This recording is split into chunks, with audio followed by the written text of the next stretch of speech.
ഇപ്പോഴിതാ 3 കുട്ടികൾ അവരുടെ ഏറ്റവും പ്രിയപ്പെട്ട ആളുകളുടെ സ്മരണകൾക്ക് മുൻപിൽ വേദനയോടെ നിൽക്കുന്നത് നമുക്ക് കാണാൻ കഴിയുന്നുണ്ട്. ഇങ്ങനെയുള്ള ദൃശ്യങ്ങൾ മാത്രമാണ് നമുക്കിവിടെ നിന്ന് പറയാനോ സംസാരിക്കാനോ പറ്റുന്നത്. സങ്കടത്തോടെ അല്ലാതെ ഇവിടെ നിന്ന് ഒരു വാക്ക് പോലും സംസാരിക്കാൻ കഴിയില്ല എന്നതാണ് അതിൻ്റെ ഏറ്റവും ഒരു വസ്തുത എന്ന് പറയുന്നത്. അതുകൊണ്ട് തന്നെ ഇവിടെ നിന്നത് എത്ര ഫലിപ്പിക്കാൻ പറ്റുമെന്ന് എനിക്ക് അറിഞ്ഞുകൂടാ. കാരണം വലിയ സങ്കടം, വേദന മൊത്തം നമ്മൾ കാണുകയാണ്. എല്ലാ കബറിടങ്ങളിലും പൂക്കളർപ്പിച്ച് പ്രിയപ്പെട്ടവരൊക്കെ മടങ്ങിക്കഴിഞ്ഞിരിക്കുന്നു.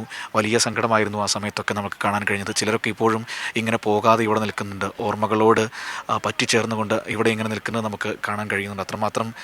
അത്രമാത്രം അവരുടെ മനസ്സുകളിൽ നിന്ന് ഇതൊന്നും ആയില്ല എന്നതാണ്. നമ്മൾ ഈ പറഞ്ഞതുപോലെ ഏറ്റവും സുരക്ഷിതമായ ഇടമാണല്ലോ നമ്മുടെ വീടെന്ന് പറയുന്നത്. ആ വീട്ടിൽ കിടന്നുറങ്ങിയ മനുഷ്യരാണ് ഒരു നേരം ഇരുട്ടി വെളുക്കുമ്പോൾ ഇങ്ങനെ കടലാഴങ്ങളിലേക്ക്, വേദനയുടെ ഏറ്റവും സങ്കടങ്ങളുടെ കടലാഴങ്ങളിലേക്ക് വീണുപോയത്, നമ്മുടെ അടുത്തേക്ക് മടങ്ങി വരാതെ തിരികെ പോയത്. അവരനുഭവിച്ച വേദന ഒക്കെ നമുക്കൊരിക്കലും ചിന്തിക്കാൻ പോലും നമുക്ക് കഴിയില്ല. കാരണം അത്രമാത്രം ഒന്ന് ഓർത്തു നോക്കൂ, നമ്മുടെ ദേഹത്തിന് മുകളിലേക്ക് കല്ലും മണ്ണും ചെളിയുമൊക്കെ ഇങ്ങനെ വന്നടിയുന്നൊരവസ്ഥ എത്രമാത്രം ഭീതിതമായിരിക്കുമെന്ന് അങ്ങനെ മരിച്ചുപോയ മനുഷ്യരാണ് ഇവിടെ 266 പേരെയാണ് ഇവിടെ അന്ത്യവിശ്രമം കൊള്ളുന്നത്. ഈ ഹൃദയഭൂമി എന്ന് പറയുന്ന ഈ സ്ഥലത്ത് 266 മനുഷ്യരാണ് അന്ത്യവിശ്രമം കൊള്ളുന്നത്.